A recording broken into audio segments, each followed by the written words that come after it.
Cowboys friends, family, what's going on? It's your boy Fuster King, and I am here. It's Combine season, and I'm coming at you with a very quick video of some players to watch.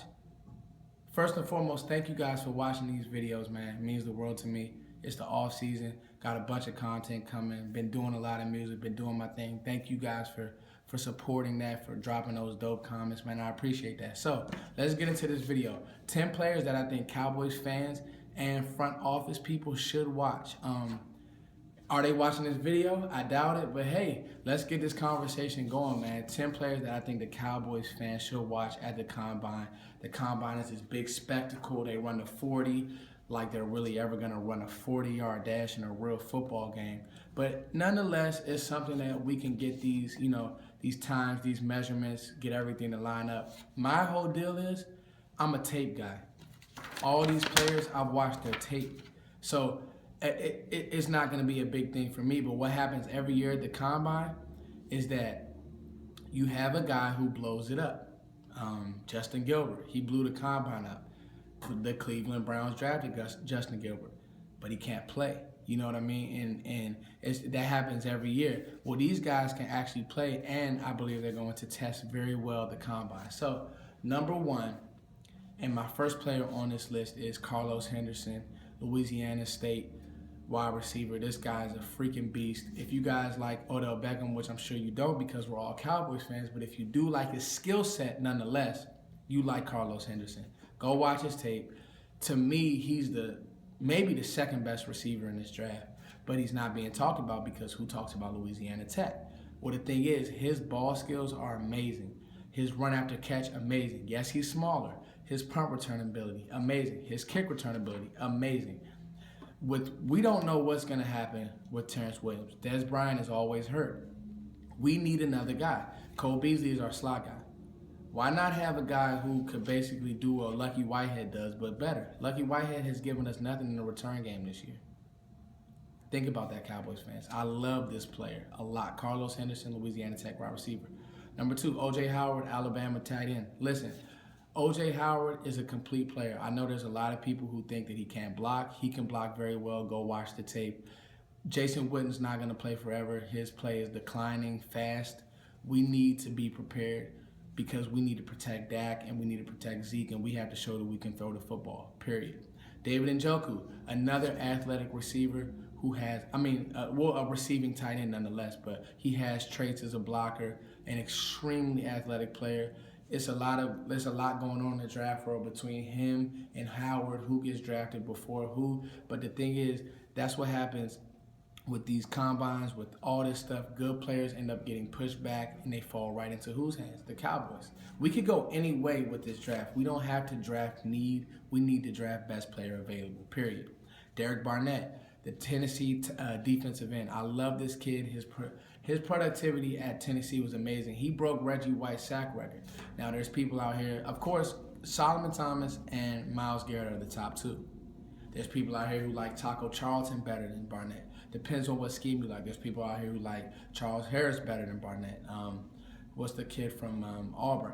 My point is, I like Barnett. I like him right behind Solomon Thomas, but on different draft boards, different players, I look at production and tape, and his tape jumps out at me. Zack Cunningham, inside linebacker from Vanderbilt. Now, this is the one who he really could end up falling to the Cowboys. And we don't know what's going to happen with Jalen Smith. Sean Lee has an injury history, and behind him there's Damian Wilson, and who knows what he's going to do. And Anthony Hitchens is such an up and down player. He's been a good player, but up and down nonetheless.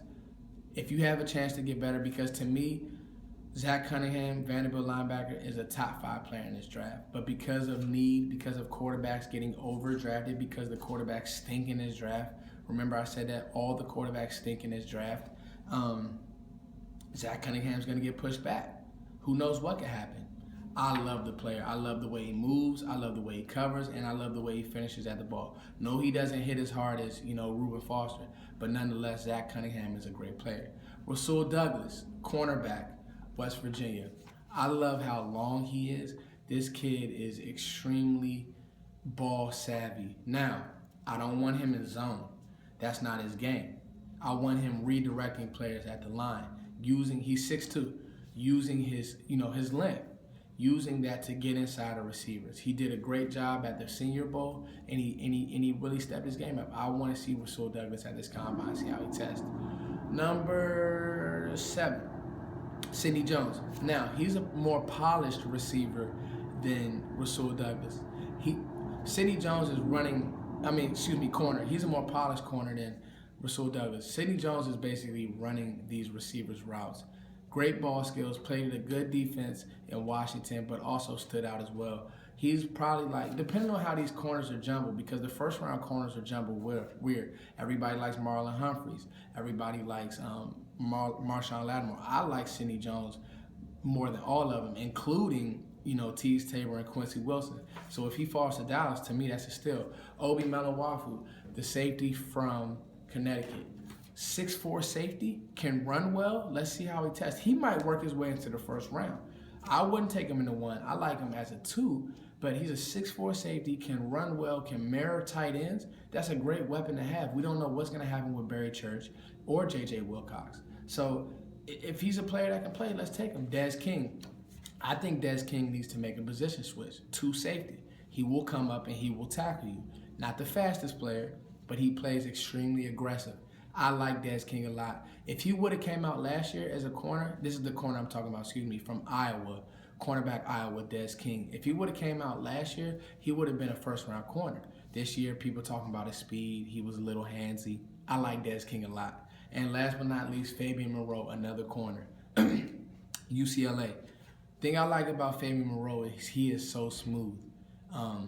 Hips look great. Not a first-round player, not even a second-round player, but a third-round player. We got Anthony Brown in the 6th. He's a starter. Well, he teetered as being a starter. Nonetheless, the Cowboys, we're going to need cornerback and secondary help. As much as we need D-line, we're going to need cornerback and secondary help. We don't have Brandon Carr in the contract. He's talking about a retirement. We don't know what's going to happen with Mo Claiborne. Andy can't stay healthy. Scandrick can't stay healthy. I would double back on cornerback. That's why I went so heavy at cornerback as players to watch. Nonetheless, keep your eyes on these guys. Hit the comments. Let me know what you guys think. I'm going to do a post-Senior Bowl mock draft, and I'm going to do a post-Senior Bowl NFL draft. So I'm going to do one for the Cowboys, a 7th round for the Cowboys, and then I'm going to do one for the whole NFL. It's your boy, Wvu DB. Thank you guys for subscribing to this page. Thank you for liking my music. Peace.